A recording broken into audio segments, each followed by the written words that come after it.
Hello, good afternoon to everyone. Today in this video we'll see how you can download VLC media player to your computer. On Google you can search as VLC player and this is the website you need to browse through.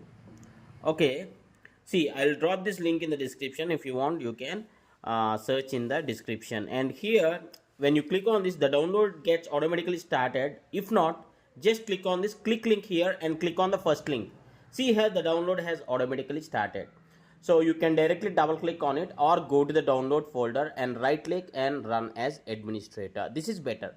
So the installation process started.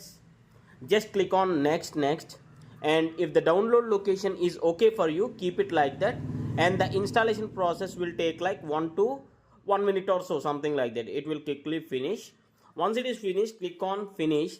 If you minimize everything, you will see a desktop icon here, or just on your computer open any video which you have in your file explorer and right click on that and open with VLC media player, and you will see the video get started. If you do have any other questions, please do ask in the comments.